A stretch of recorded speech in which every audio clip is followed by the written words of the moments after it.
रवी news 9 मराठीमध्ये आपले सहर्ष स्वागत आहे। शुभ स्वागतम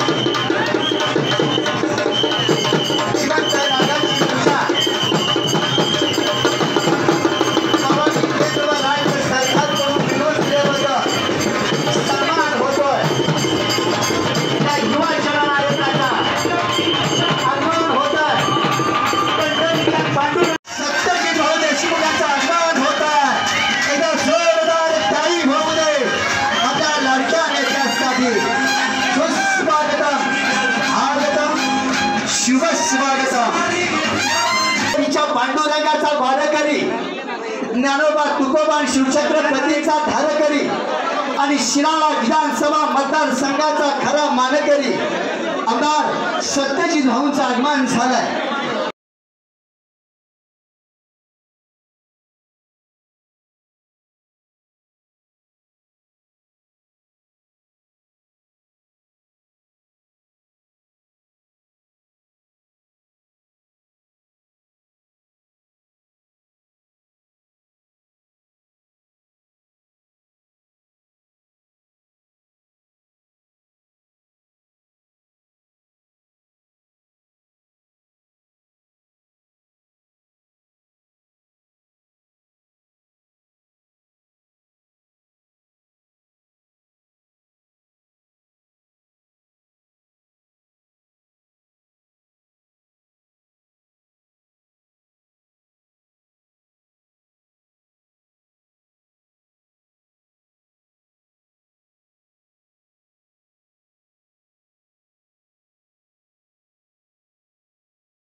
त्या उपेक्षितांना खऱ्या अर्थानं न्याय मिळवून द्यायचा।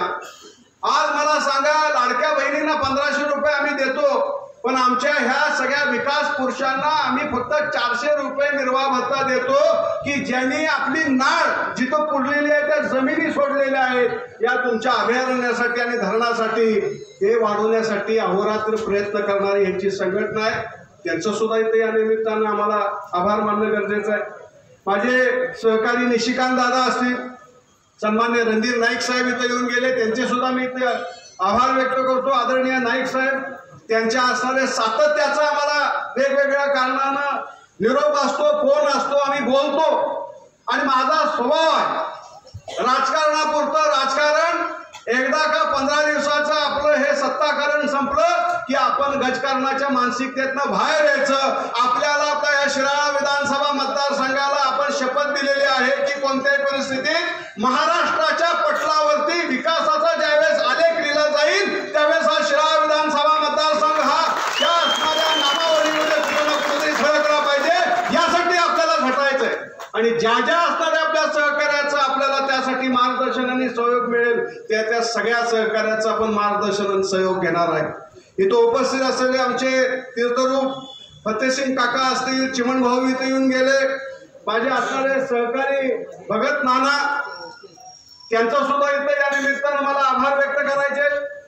सन्मान्य रणजित भैया असतील, सन्मान्य पृथ्वी बाबा असतील, माझे बंधू जयराज बाबा असतील, हनुमंतरावजी आपलं, सुखदेव तात्या, केडी आबा, कुंभार साहेब आपलं, राहुलजी आपलं, भीमरावजी आपलं, महाराजजी आपलं, आमचे पंजाब मामा सुद्धा इथं आलेले आहेत।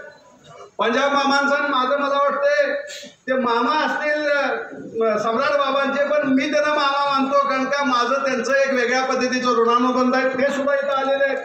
तिथं उपस्थित असलेले सम्राट बाबा शिंदे साहेब असतील, त्यांचे असलेले सर्व सहकारी असतील, सर्वच उपस्थित असलेले प्रतापराव भाऊ यादव साहेब, त्यांचे असणारे सर्व सहकारी, सर्वच आदरणीय मान्यवर विक्रम पाटील साहेब, संपत भाऊंचं इथं या निमित्तानं मला आदरयुक्त अशा पद्धतीचा उल्लेख करायचा आहे। माझे वडिलांचे सहकारी बाळकृष्ण संभाजी पाटील साहेब, बाळको आबांचा इथं या निमित्तानं मला आवर्जून उल्लेख करायचा आहे।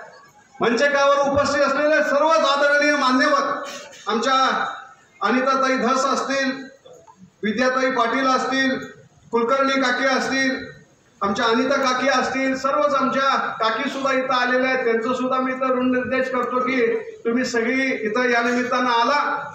मला बंधूंनो, पहिल्या दिवसापासून मी निवडून आल्यानंतर 23 नोव्हेंबरला मी गौरवभाऊ निवडून आलो, आणि त्या दिवसापासून मला व्यक्तिगत अशा पद्धतीचे सत्कार समारंभ कधीच आवडलेले नाही। मी जिल्हा परिषदेमध्ये सभापती झालो, 97 ते 2002 सभापती होतो। अगदी क्वचित मी त्यावेळेस सत्कार समारंभ स्वीकारला।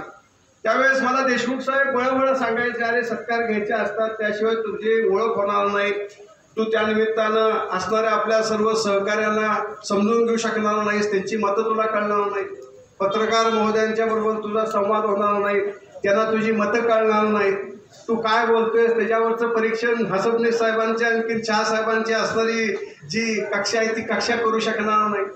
पण मला त्या काळापासून थोडासा मी प्रसिद्धी पराडमुख असल्यामुळं माझं काम असं आहे, बातें कम और काम ज्यादा, म्हणजे रख हौसला वो मंजर भी चला जाएगा, प्यासे के पास चल के समंदर भी आ जाएगा, थक कर ना बैठिए मंजिल के मुसाफिर, मंजिल भी मिलेगी और मिलने का मजा भी आएगा, या पुस्तकाचा पुरस्कार करणार मी माणूस आहे। त्यामुळं मी न बोलता लोकांना वाटतं की बाबा हा काय करतो, दिल्लीला गेला, मुंबईला आहे, इकडं आहे, तिकडं आहे, पण मी जिथंही असेल त्या पथकासारखा मी आहे। दिसताना मी वर्ण शांत दिसतो, पण आतनं माझे पाय एवढे हलत असतात की ते पाय हलणारे तुम्हाला कधीच दिसणार नाही। ज्यावेळेस कृती होईल, निर्णय होईल, तुमच्या हिताचा निर्णय होईल, त्यावेळेस तुम्हाला कळणार आहे की बाबा हा निर्णय कसा झाला। आज सुद्धा इथं मला तुम्हाला सगळ्यांना सांगावंच वाटतं की पारसनाथ बाबांचं इथं मी ऋण निर्देश यासाठी करतो की योगी आदित्यनाथ साहेबांपासनं ते अगदी वेळ पडली तर देवेंद्र भाऊंच्या पर्यंत या आपल्या नागपंचमीसाठी त्यांनी माझ्यासाठी फोन केलेले आहेत। आणि म्हणून ज्या दिवशी आपली 6 वाजता वर्ण फॅक्ट आला, तसं बघितलं तर दुपारी 3 वाजता आपण तिथं दत्त पतसेवा पतसंस्थेच्या उद्घाटनाच्या वेळेसच आपल्याला एका मोठ्या इसमाचा दिल्लीवरून फोन आला होता. ते आज खरं म्हणजे तुमच्याशी बोलणार होते, पण ते हरिद्वारला गेले असल्यामुळे आपले भूपेंद्र यादव साहेब आज नाही तर तुमच्याबरोबर व्हिडिओ कॉन्फरन्सवरनं तुम्हाला त्यानिमित्तानं बोलणार होते, तुम्हाला शुभेच्छा देणार होते. पण यथावकाश मी तुम्हाला आज सांगतो, शिराळकरांनी हात वरती करून सांगावं की आपल्याला उद्याचा नवीन जो कार्यक्रम घ्यायचा आहे त्या कार्यक्रमामध्ये अमित शाह साहेबांना, आणखी भूपेंद्र यादव साहेबांना, देवेंद्र भाऊंना बोलवायचं आहे का नाही? हात वरती करून सांगा तुम्ही. कारण का त्या सगळ्या मंडळींनी, एकनाथ शिंदे साहेबांनी, अजित दादांनी आपल्याला ह्या आपल्या नागपंचमीसाठी प्रचंड मोठ्या पद्धतीचे प्रयत्न केलेले आहेत. किंबहुना अशक्य ते शक्य करी स्वामी समर्थ या उक्तीप्रमाणे या असणाऱ्या मंडळींनी प्रचंड प्रयत्न केले. आज सुद्धा तुम्हाला मला सांगणं गरजेचं वाटतं की ज्या वेळेस मी विधिमंडळामध्ये ही लक्षवेधी मांडली, ती लक्षवेधी मांडायच्या अगोदर मी आदरणीय देशाचे गृहमंत्री अमित शाह साहेबांना भेटायच्या अगोदर मी आमच्या लाडक्या मुख्यमंत्र्यांना भेटलो होतो. त्यांना सांगितलं होतं की मुख्यमंत्री महोदय, लोकांची उत्कट भावना आहे, किंबहुना माझं असं प्रामाणिक मत आहे, घटनेच्या कलम 25 आणि 26 प्रमाणे आपल्याला काही घटनादत्त अधिकार आपल्या घटनेला दिलेले आहेत आणि आपण घटनेचा उद्घोष करतो. मग पश्चिमात्य देशांनी ठरवलेली जी काही नियमावली आहे ती नियमावली प्राण्यांच्या संदर्भात आमची जी भावना आहे पूजेची, त्या बाबतीत तुम्ही कशी लागू करता? जर समजा चीनमध्ये उद मांजर ते त्यांचं भक्ष्यस्थान करत असतील, साप ते त्यांचं भक्ष्यस्थान करत असतील, विंचू ते त्यांचं भक्ष्यस्थान करत असतील, आणि जर हे पश्चिमात्य देशांनी तयार केलेले जे वन्यजीवाचे कायदे तिथं लागू होत नसतील, तर मग शिराळ्यामध्ये आम्ही नागाला आमचा भाऊ मानतो, आम्ही त्याची असणारी जी आस्तेवाईक अशा पद्धतीची पूजा करू इच्छितो, त्या असणाऱ्या भावनेला तुम्ही तिथं न्याय का देऊ शकत नाही? हा खऱ्या अर्थानं प्रश्न आम्ही तिथं मांडला. आणि तो नुसता मांडला नाही तर बंधूंनो, तिथं देवेंद्र भाऊंनी आदरणीय शहा साहेबांना आणि भूपेंद्र यादव साहेबांना फोन करून सांगितलं की साहेब, सुब्रमण्यम समिती जी नेमली गेलेली आहे त्या सुब्रमण्यम समितीनं काही स्वयंस्पष्ट अशा पद्धतीचे आदेश दिलेले आहेत, काही त्यांनी संकेत दिलेले आहेत की ह्या पुढच्या काळामध्ये आपली असणारी परंपरा, जर समजा तामिळनाडूमध्ये तुम्ही जल्लीकट्टूला जर परवानगी देत असाल, बैलगाडींच्या स्पर्धेला तुम्ही जर परत एकदा पुनर्चालना देत असाल, कलम 65 प्रमाणे तुम्ही अंदमान आणि निकोबार मध्ये वन्य प्राण्यांचा सहवासाची परवानगी जर तिथल्या असणाऱ्या आदिवासींना देत असाल, तर मग आपल्या ह्या असणाऱ्या नागपूजेला सुद्धा तुम्ही अपवाद का करताय? तिला सुद्धा त्या निमित्तानं परवानगी द्यायला पाहिजे, अशा पद्धतीचा अट्टास तिथं त्यांनी धरला. मला सांगितलं विधिमंडळामध्ये तू या निमित्ताने एलएक्यू मांड. आपण एलएक्यू मांडला. एलएक्यू मांडल्यानंतर त्या एलएक्यू मध्ये आपण समजून सांगितलं की परंपरा काय, हजारो वर्षापूर्वीची ही आपली परंपरा आहे. या परंपरेला मला वाटतंय अगदी नाथ तुलामृत पासून ते करवीर महात्म्यापर्यंत समर्थ रामदासांच्या असणाऱ्या अनेक ओळ्यांमध्ये या नागपंचमीचा उल्लेख झालेला आहे. काही मंडळींनी जर समजा त्याच्या संदर्भातली जे काही कुभांड रचलेले असतील किंवा गैरसमज केले असतील, तर ही असणारी धार्मिक भावना त्या असणाऱ्या मंडळींच्या त्या कुभांडापायी तुम्ही थांबवणार आहात का? अशा पद्धतीचा स्पष्ट विचार आपण तिथं त्या निमित्तानं मांडला आणि सांगितलं. तिथं चातकासारखे कान लावून आणि डोळे लावून इथली लोक बत्तीस शिराळ्याची ह्या असणाऱ्या लक्षद्वीपीकडे बघत आहेत. तुम्ही काही ना काहीतरी ठोस अशा पद्धतीचा निर्णय या असणाऱ्या नागपंचमीच्या संदर्भातला घ्यायला पाहिजे. आणि बंधूंनो, त्या असणाऱ्या लक्षवेधीच्या नंतर खऱ्या अर्थानं आपली जी चक्र आहे ती चक्र एवढी वेगाने फिरली.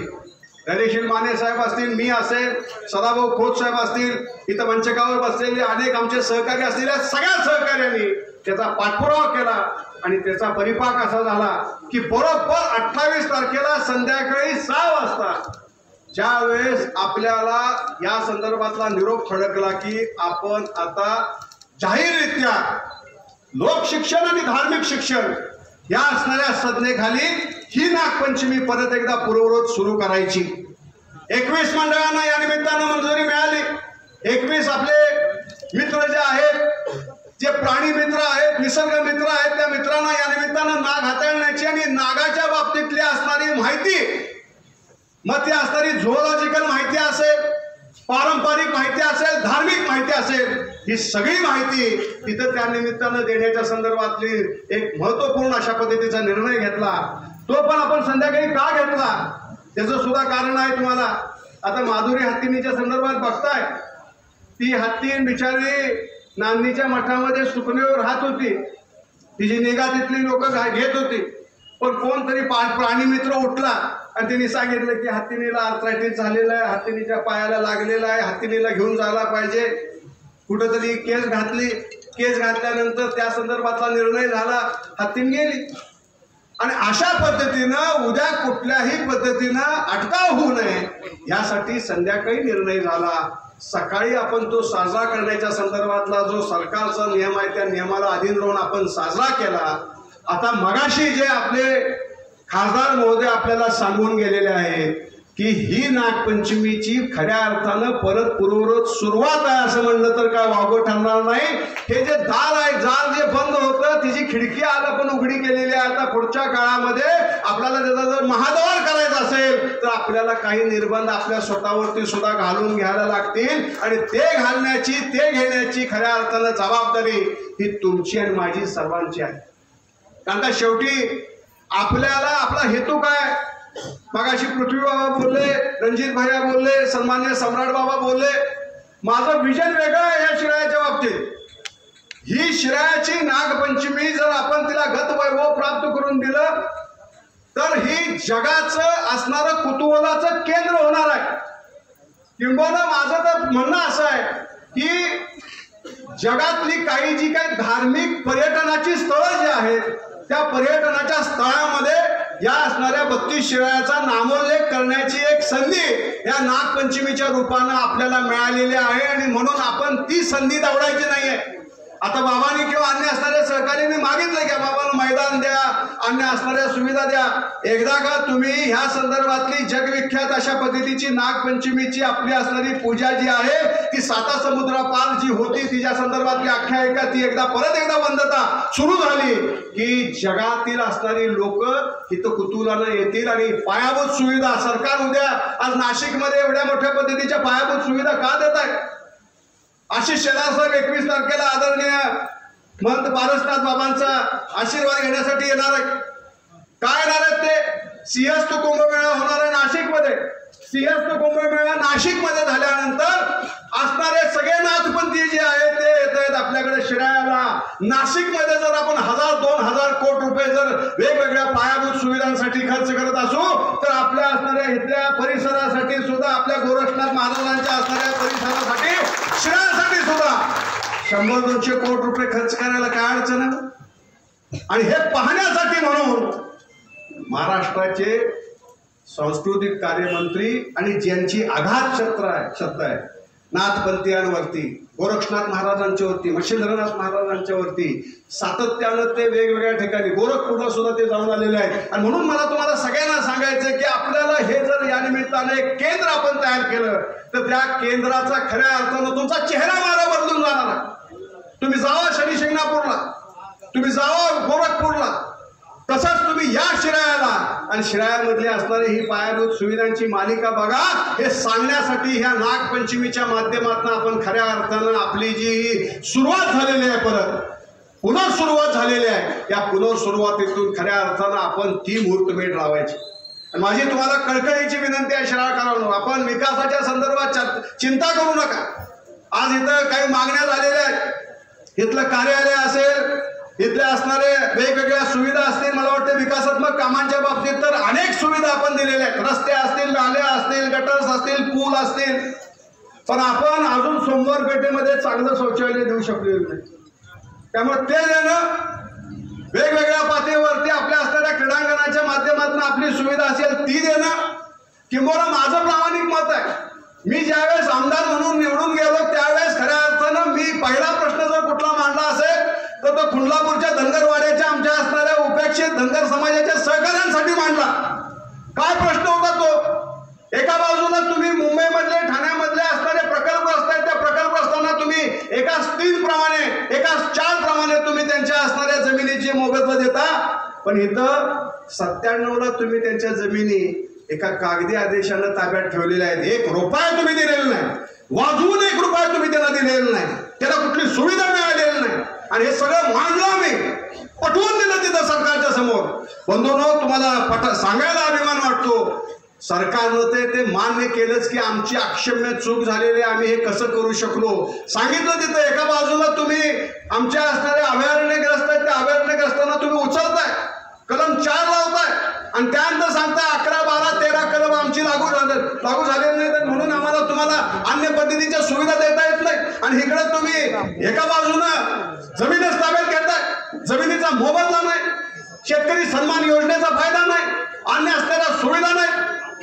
बंधूंनो, तुम्हाला सांगायला अभिमान वाटतो, सरकारनं तो निर्णय घेतला की आपल्या सरकारचं जे वाईल्ड लाईफ बोर्ड आहे, त्या वाईल्ड लाईफ बोर्डनं एक महत्वपूर्ण निर्णय घेतला की खुल्लापूरच्या धनगरवाड्याची जी आपली 850 हेक्टर जमीन आहे, ती 850 हेक्टर जमीन ही उद्याच्या काळामध्ये त्यांच्या शेतकऱ्यांच्या नावावर करण्याच्या संदर्भातली प्रक्रिया सुद्धा सुरू झालेली आहे, सर्वेक्षण सुद्धा सुरू झालेले आहे, आणि लवकरात लवकर शेतकरी सन्मान योजनेचे जे पैसे आहेत ते पैसे सुद्धा त्यांच्या अकाउंटवरती येणार आहे. यथावकाश दिल्लीमध्ये जाऊन त्या संदर्भातला निर्णय आपण करू, आणखीन त्या बाबतीतला सुद्धा शेवटचा टप्पा आपण मार्गी लावू. हे सगळे जे विषय आहेत, माझं प्रामाणिक मत आहे, वेगवेगळ्या पातळीवरती आज अनेक प्रश्न आहेत की आपल्या ह्या मतदारसंघाशी निगडीत आहेत. या प्रकल्पग्रस्तांचे, अभयारण्यग्रस्तांचे, धरणग्रस्तांचे काय परिस्थिती आहे. संकलन अजून झालेलं नाही तुमचं, म्हणजे जमिनी देत नाही तुम्ही तिथं. 350 स्क्वेअर मीटरचं घर तुमचं, त्या घरावरती तुम्हाला तिथं बांधून नेलेलं आहे, ह्याच्या व्यतिरिक्त छलान तुम्ही देत नाही.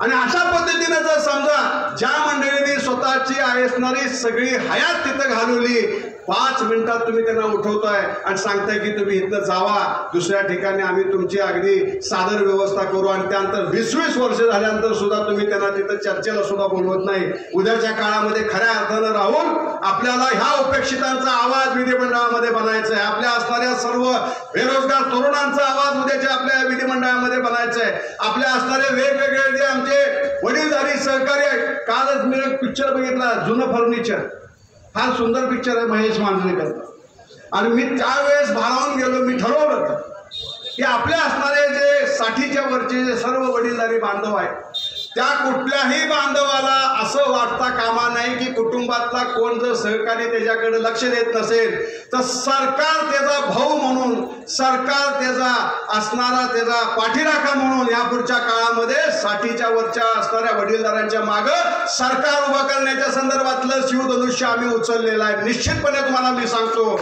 यापुढच्या काळामध्ये आम्ही त्यामध्ये सुद्धा कुठेही कमी पडणार नाही.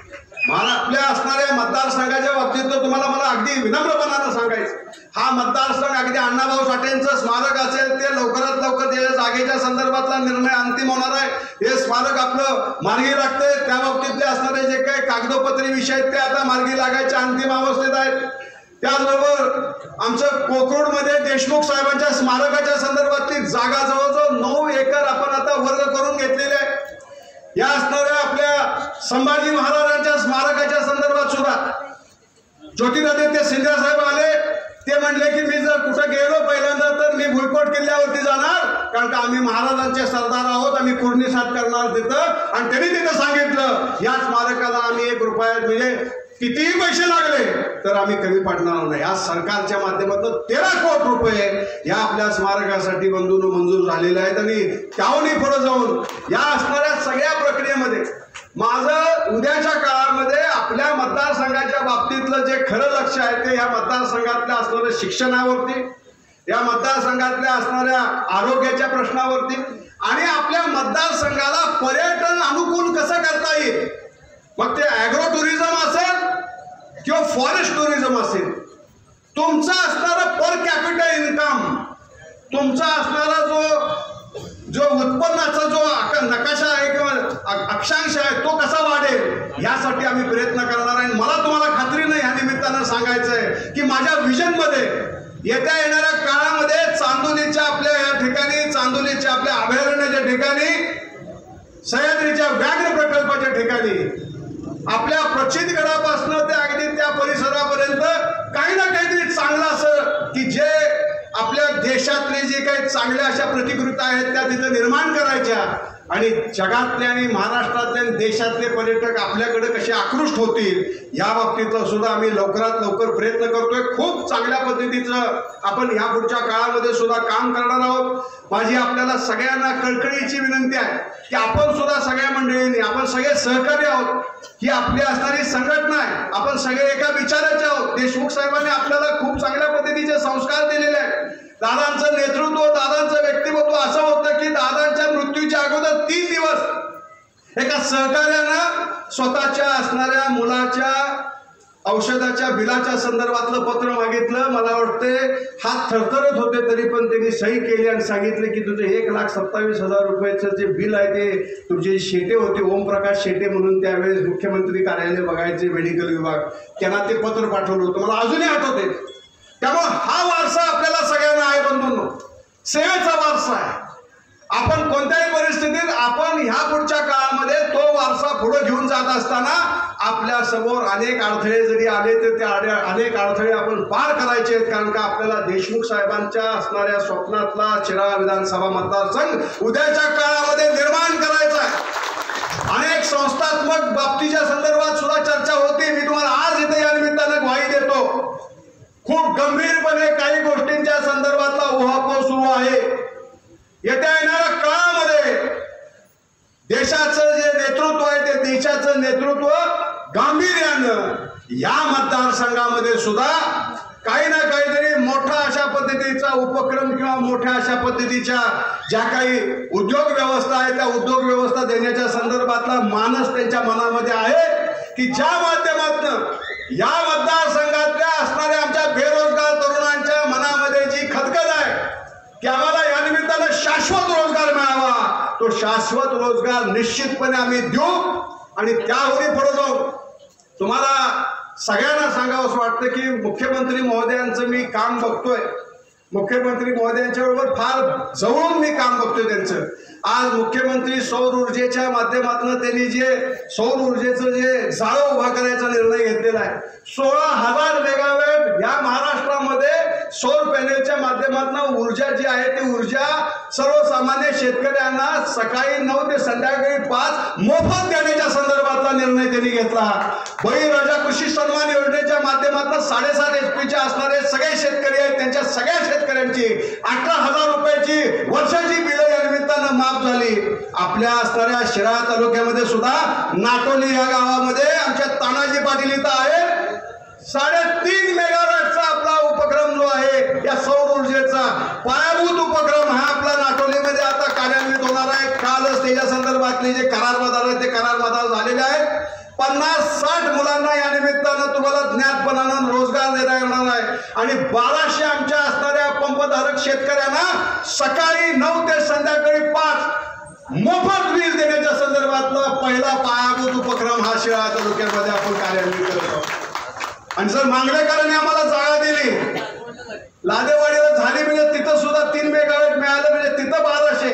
आणि जर कुठंतरी आपण प्रयत्न केला आणि तिथं जर कंदूरला आपण जोडू शकलो तर आपल्याकडंच 9 मेगावॅटचे असणारं जे सौर ऊर्जेचं जे वीज आहे ती वीज या निमित्तानं आपण निर्माण करण्याचं साधन निर्माण करू शकतो. आणि बंधूंनो, माझं प्रामाणिक मत आहे, 2-5 रस्ते नाही झाले तरी चालतील, पण आपल्या लोकप्रतिनिधीकडनं निश्चितपणे तुम्ही आरोग्य असेल, शिक्षण असेल आणि ह्या असणाऱ्या पायाभूत सुविधा आहे. आज मोफत वीज तुम्हाला जर मिळाली तर मला सांगा किती मोठं आपल्याला मदत होणार आहे. सकाळची वीज जर आमच्या शेतकऱ्याला मी देऊ शकलो किती मोठ्या पद्धतीनं शेतकऱ्याची उत्पादकता वाढणार आहे. आणि हे आपल्याला ह्या पुढच्या काळामध्ये निश्चितपणे आपल्या ह्या मतदारसंघामध्ये करायचं आहे. आणि म्हणून मला तुम्हाला सगळ्यांना कळकळीनं सांगायचं आहे, आपण सुद्धा वेगवेगळ्या पातळीवरती आपल्या असणारे जे सगळे प्रश्न आहेत ते प्रश्न ह्या पुढच्या काळामध्ये आपण आमच्या समोर मांडा. ते प्रश्न निश्चितपणे ज्या ज्या दालनासमोर घेऊन जाता येतील त्या त्या दालनासमोर आम्ही घेऊन जाऊ. त्या दालनासमोर घेऊन जाऊन ते त्या असणाऱ्या दालनापर्यंत, त्या मंत्र्यापर्यंत, त्या अधिकाऱ्यांपर्यंत ते कसे त्यांच्या गळी उतरतील यासाठी प्रयत्नांची शिकस्त करू. वेळ पडली तर प्रयत्नांची पराकाष्ठा करू, पण तो प्रश्न जो आहे तो मार्गी लागेल अशा संदर्भातला आमचा सगळ्यांचा निर्धार असेल. हे या निमित्तानं तुम्हाला जाहीररित्या इथं या निमित्तानं मला सांगावंच वाटतं. आपण सगळी मंडळी आज इथं आला, मला या निमित्तानं आपल्या सगळ्यांना एवढंच सांगायचंय की ह्या नागपंचमीला आपला उत्साह वेगळा होता. आपण डॉल्बीच्या माध्यमातून आपला सगळं आनंद जो आहे तो आनंद दाखवला. पण आता तात्यांसारखी जी मंडळी आहेत त्या मंडळींना आता जर समजा डॉल्बी वगैरे जर लावायचं म्हटलं तर म्हातारी माणसं आता कुठेतरी शेतात रानावनात जायला लागलेली आहे. त्यामुळे तिथं सुद्धा ह्या पुढच्या काळामध्ये काही जर साखरमध्ये काढता येते का ह्यासाठी पंजाब मामा आपल्याला प्रयत्न करायला लागेल की बाबा तिथं लॉटली सिस्टीम काहीतरी असते, 1 बेस 2 साऊंड काय काय असते. म्हणजे तुमच्याबरोबर ह्या तरुणांच्या बरोबर राहून मला बरंच कळायला लागलेलं आहे काय काय असते. एक तुम्हाला उदाहरण सांगतो. आमचा कदमवाडीचा उपसरपंच होता. म्हणजे स्पर्धा कशा असतात आपण मला सांगा. कुत्र्यांची शर्यत बघितलेली आहे आपण, कोंबड्यांची झुंज बघितलेली आहे. पण डॉल्बीच्या असणाऱ्या मंडळांची सुद्धा डॉल्बी कॉम्पिटिशन आणि एकानं एवढ्यानं आवाज वाढवला, दुसऱ्यानं एवढ्यानं आवाज वाढवला आणि त्यामध्ये तो पोरगा होता त्याच्या कानाला एवढ्या मोठ्या पद्धतीने इजा झाली की त्याला जवळजवळ 4 महिने बोलायला येत नव्हतं. म्हणजे नंतर त्याच्यावरती उच्चस्तरीय उपचार आम्ही केले मुंबईमध्ये घेऊन जाऊन, म्हणून तो बोलू लागला. नाहीतर आऊ करायचा. 6 महिने झालं.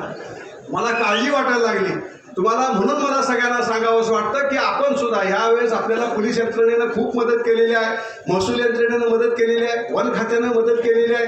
त्यांचा सुद्धा आपण सगळ्या मंडळींनी आभार मानायला पाहिजे. आणि सगळ्यात महत्त्वाचं म्हणजे आपले गणेश नाईक साहेबांचं इथं मनापासून आभार मानायला पाहिजे. कारण का त्यांनी 2 प्रश्न आपल्या शिराळा विधानसभा मतदारसंघाशी निगडीत आपले सोडवलेले आहेत. एक म्हणजे खुल्लापूरच्या आणखी धनगरवाड्याच्या आमच्या शेतकऱ्यांच्या जमिनीवरचे जे बोजे आहेत ते बोजे सरकारनं दाखल केलेले ते कमी करण्याच्या संदर्भाचा निर्णय असेल. आणि दुसरा नागपंचमीच्या आपल्या असणाऱ्या ह्या निर्णयासाठी अहोरात्र कष्ट त्यांनी केलेलं आहे. त्यांचं सुद्धा या पुढच्या काळामध्ये आपण निश्चितपणे एक बोलवून घेऊन त्यांचा आपण सत्कार करायचं. एवढे या निमित्तानं आपल्या सगळ्यांना या कार्यक्रमाच्या निमित्तानं मला सांगावंसं वाटतं. आपण सगळी मंडळी आज इथं आवर्जून आला. आपलं पूर्ण गावामध्ये आपण फिरलो उत्साहानं. प्रत्येकानं आपल्या असणाऱ्या ह्या कार्यक्रमाच्या निमित्तानं आम्हा सगळ्या मंडळींचं इथं स्वागत केलं, सत्कार केला. त्याबद्दल मी मनापासून आपल्या सगळ्यांचे आभार व्यक्त करतो. असंच प्रेम आपण एकामेकांच्यावरती अशा या पुढच्या काळामध्ये सुद्धा ठेवूया आणि मोठ्या पद्धतीनं या मतदारसंघामध्ये चांगली कामं करूया अशा पद्धतीची अपेक्षा व्यक्त करतो. भारतनाथ बाबांचे परत एकदा आभार व्यक्त करतो. थांबतो. जय हिंद, जय महाराष्ट्र. नागपंचमीसारख्या लोकोत्सवाला गतवैभव प्राप्त करून देण्यासारखा न्यायालयीन आणि राजकीय लढ्याचा समतोल आपण साहेब पाडला. त्याबद्दल मी आपलं मनस्वी आभार. धन्यवाद भाऊ. यानंतर आभार